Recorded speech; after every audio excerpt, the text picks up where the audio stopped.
Assalamualaikum warahmatullahi wabarakatuh. Salam sejahtera, Om Swastiastu, Namo Buddhaya, salam kebajikan.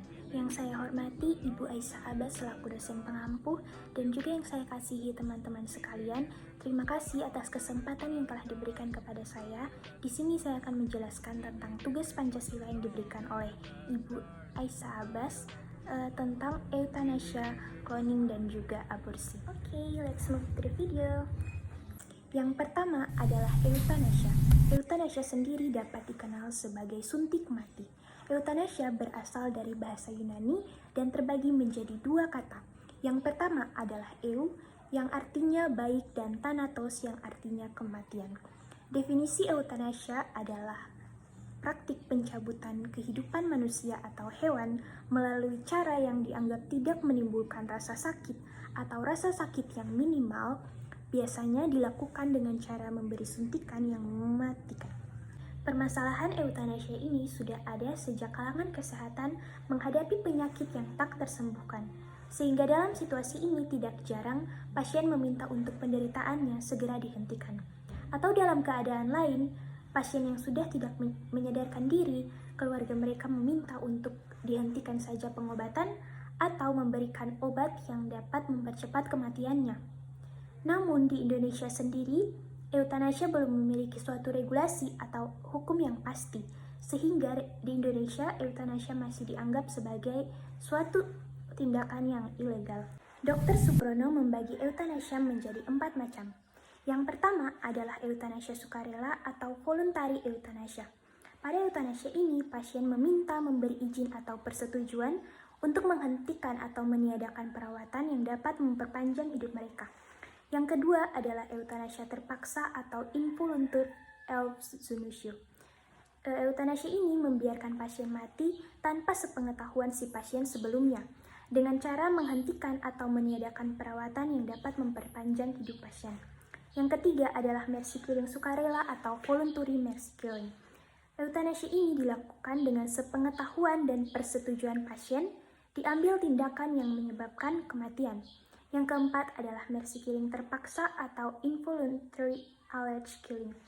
Pada euthanasia ini, tindakan sengaja diambil tanpa sepengetahuan pasien untuk mempercepat kematian pasien.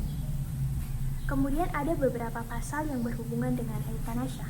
Yang pertama adalah pasal 340 KUHP yang berbunyi demikian: barang siapa yang dengan sengaja dan direncanakan lebih dahulu menghilangkan jiwa orang lain dihukum karena pembunuhan direncanakan atau murder dengan hukuman mati atau penjara selama-lamanya seumur hidup atau penjara sementara selama-lamanya 20 tahun.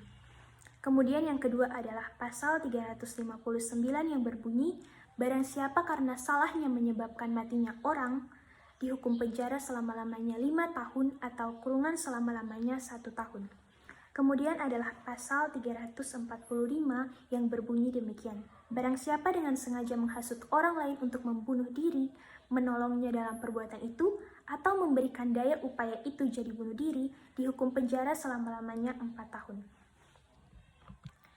Kemudian kita beralih ke contoh euthanasia. Contoh euthanasia sendiri pernah dilakukan oleh atlet Paralimpiade Belgia yang bernama Marieke Vervoort. Marieke Vervoort mengakhiri hidupnya pada usianya yang ke-40 tahun karena cacat pada saraf tulang belakangnya yang membuat ia merasakan sakit setiap hari dan susah tidur. Kita berpindah ke kasus berikutnya, yaitu aborsi. Aborsi berdasarkan Kamus Hukum adalah penghentian atau penggagalan kehamilan atau pengguguran anak dalam kandungan dengan menggunakan cara yang melawan hukum. Sedangkan abortus adalah gugurnya anak yang ada di dalam kandungan karena kelahiran sebelum waktunya tanpa adanya unsur kesengajaan di dalam prosesnya. Kemudian aborsi menurut Ensiklopedia Indonesia memberikan penjelasan bahwa abortus diartikan sebagai pengakhirian kehamilan sebelum masa gestasi 28 minggu atau sebelum janin mencapai berat 1000 gram. Kemudian terdapat istilah-istilah abortus secara klinis. Aborsi atau abortus ini dapat terjadi secara spontan atau buatan. Aborsi atau abortus secara spontan merupakan suatu mekanisme alamiah yang dilakukan untuk mengeluarkan hasil konsepsi yang abnormal. Istilah-istilah ini adalah yang pertama, abortus imminens atau keguguran mengancam. Yang kedua adalah abortus incipiens atau keguguran berlangsung. Yang ketiga adalah abortus incompletus atau keguguran tidak lengkap. Yang keempat adalah abortus completus atau keguguran lengkap. Yang kelima misabortion atau keguguran tertunda. Dan yang terakhir adalah abortus habituals atau keguguran berulang-ulang. Sedangkan aborsi atau abortus secara buatan atau juga disebut terminasi kehamilan yang mempunyai dua macam, yaitu abortus yang bersifat ilegal atau abortus provocatus criminalis, dan yang kedua adalah abortus yang bersifat legal atau abortus provocatus tercetus. Abortus provocatus medicinalis adalah aborsi yang dilakukan dengan disertai indikasi medis. Dalam dunia kedokteran, ini dapat dilakukan ketika janin mengancam sang ibu atau kelahirannya dapat mengancam keduanya. Kemudian terdapat undang-undang yang mengatur tentang aborsi. Yang pertama adalah penjelasan tentang tindakan kedokteran dijelaskan dalam Peraturan Menteri Kesehatan Nomor 290 Tahun 2008 pada pasal 7 ayat 3 sekurang-kurangnya mencakup diagnosis dan tata cara tindakan kedokteran. Yang pertama, tujuan tindakan kedokteran yang dilakukan. Yang kedua, alternatif tindakan lain dan resikonya. Yang ketiga, risiko dan komplikasi yang mungkin terjadi. Yang keempat, prognosis terhadap tindakan yang dilakukan. Dan yang kelima adalah perkiraan pembiayaan. Yang kedua adalah rumusan pasal 75 Undang-Undang Nomor 36 Tahun 2009. Tampaklah bahwa dengan jelas Undang-Undang Nomor 36 Tahun 2009 melarang aborsi kecuali untuk jenis aborsi provocatus therapeuticus atau aborsi yang dilakukan untuk menyelamatkan jiwa si ibu atau janinnya. Kemudian kita berpindah kepada contoh aborsi. Contoh aborsi yang pernah terjadi adalah kasus aborsi hingga buang janin di Surabaya yang dilakukan oleh bapak dan anak. Kedua pelaku yakni Muklis yang berumur 58 tahun dan anak perempuannya Eva yang berumur 22 tahun warga Jalan Ketandan Baru. Mereka nekat menggugurkan janin tersebut karena merasa malu terhadap perbuatannya. Yang jelas perbuatan itu adalah perbuatan yang salah. Polisi menangkap kedua pelaku ini di Sungai Genteng Kali, Surabaya. Ironisnya kedua pelaku yakni kakek dan ibu dari janin tersebut.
Sekarang kita berpindah ke topik yang terakhir yaitu cloning.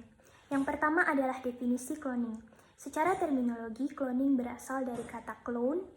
Clone berasal dari bahasa Yunani yang berarti batang atau cabang. Istilah ini mengacu ke proses di mana tanaman yang baru dihasilkan dari cabang atau ranting. Dalam ilmu perkebunan atau horticulture, istilah clone dipakai sejak abad ke-20 dan masih digunakan sampai dewasa ini. Yang kedua adalah pengertian cloning berdasarkan biomolekul. Cloning adalah kreasi suatu organisme yang merupakan salinan genetik dari organisme pendahulu. Klon adalah salinan genetik yang identik dari potongan DNA sel atau organisme keseluruhan. Kemudian terdapat metode-metode untuk melakukan cloning. Yang pertama, artificial embryo training. Pada embrio yang masih dini dilakukan separasi secara manual sehingga menghasilkan sel-sel individu yang selanjutnya akan membelah dan berkembang. Embrio ini diimplantasikan pada inang substitusi sampai cukup bulan dan kemudian dilahirkan. Oleh karena embrio-embrio klon ini berasal dari zigot yang sama, maka mereka secara identik sama. Yang kedua adalah somatic cell nuclear transfer or SCNT. Sel somatik yang dipakai adalah sel-sel yang di dalam tubuh selain sel sperma dan sel telur. Pada mamalia, setiap sel somatik mempunyai 2 set kromosom yang lengkap. Inti sel somatik ditransfer ke sel telur yang telah dilakukan enuklasi. Sel telur dengan inti baru ini akan berlaku sebagai zigot yang kemudian diimplantasikan ke inang substitusi. Kemudian terdapat jenis-jenis cloning. Yang pertama, cloning molekul atau molecular cloning. Di dalam alam, DNA tersusun sangat panjang, di mana satu molekul tunggal menyandang banyak gen. Untuk organisme multisel, gen hanya menempati sebagian kecil dari DNA kromosom. Sisanya merupakan sekuens nukleotid yang berulang dan non-coding. Secara umum, cloning fragmen DNA mencakup 5 langkah strategi cloning. Yang pertama adalah isolasi, yaitu isolasi dan pemurnian DNA sampel. Yang kedua adalah fragmentasi dengan menggunakan enzim restriksi yang memisahkan untaian DNA. Yang ketiga adalah ligasi untuk melekatkan potongan-potongan DNA dalam sekuens yang diinginkan. Fragmen DNA dicampurkan dengan plasmid yang telah dipotong dengan enzim restriksi yang sama. DNA ligasi ditambahkan untuk mengikatkan fragmen DNA ke plasmid. Yang keempat adalah transfeksi untuk menyisipkan potongan DNA baru ke dalam sel. Yang kelima adalah seleksi atau screening, seleksi sel-sel yang berhasil ditransfeksi dengan DNA baru. Kemudian adalah cloning sel. Cloning sel bertujuan untuk menghasilkan suatu populasi sel dari satu set sel tunggal. Pada organisme unisel seperti bakteri dan jamur, proses ini relatif mudah dan hanya memerlukan inokulasi pada media yang sesuai. Kemudian yang ketiga adalah cloning organisme, disebut juga cloning reproduksi yang bertujuan untuk menghasilkan organisme multisel yang identik secara genetik. Proses cloning ini merupakan reproduksi aseksual di mana tidak terjadi fertilisasi. Di sini dilakukan transfer inti dari sel dewasa donor ke dalam sel telur tanpa inti. Bila sel telur telah membelah normal, maka akan dipindahkan ke dalam uterus inang substitusi. Klon yang dihasilkan tidak sepenuhnya identik oleh karena sel somatik dapat mengandung mutasi DNA inti. Kemudian pendekatan etik dan hukum cloning pada manusia. Setelah diungkapkan kasus Dolly the Sheep di Edinburgh tahun 1997, UNESCO mempublikasikan Declaration of the Human Genome and Human Rights yang ditandatangani oleh 186 negara yang melarang reproduksi manusia secara cloning. Secara etik, pendekatan pertama adalah bahwa secara fundamental proses cloning adalah teknologi yang masih dalam pengembangan dan belum cukup aman untuk diaplikasikan pada subjek manusia. Kemudian di Indonesia sendiri pada Undang-Undang Nomor 36 Tahun 2009 Pasal 56 disebutkan bahwa pengambilan organ dan atau jaringan tubuh dari seorang donor harus memperhatikan kesehatan yang bersangkutan dan mendapat persetujuannya. Persetujuan pendonor dalam keadaan yang tidak cakap hukum karena satu dan lain hal juga membuat cloning bukan teknologi yang tepat digunakan untuk alasan di atas. Di pihak lain, teknologi sel punca mungkin merupakan jawaban atas problematika tertentu di bidang pelayanan kedokteran, di mana hal ini diatur dalam Undang-Undang Nomor 36 Tahun 2009 Pasal 27. Kemudian ada contoh cloning. Contoh cloning manusia pertama adalah manusia yang bernama F. F dikloning oleh perusahaan bioteknologi di Bahama yang bernama Clonite. Clonite ini sukses menghasilkan cloning manusia pertama di dunia dengan lahirnya F pada 26 Desember 2002. F merupakan bayi pertama yang lahir dari 10 implantasi yang dilakukan Clonite pada tahun 2002.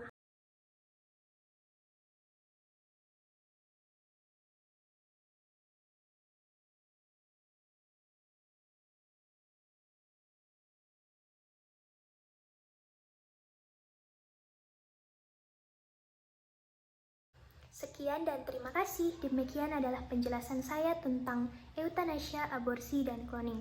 Ibu dan teman-teman, jika ada kesalahan kata, saya mohon maaf. Assalamualaikum warahmatullahi wabarakatuh. Salam sejahtera, Om Swastiastu, Namo Buddhaya, salam kebajikan. Terima kasih.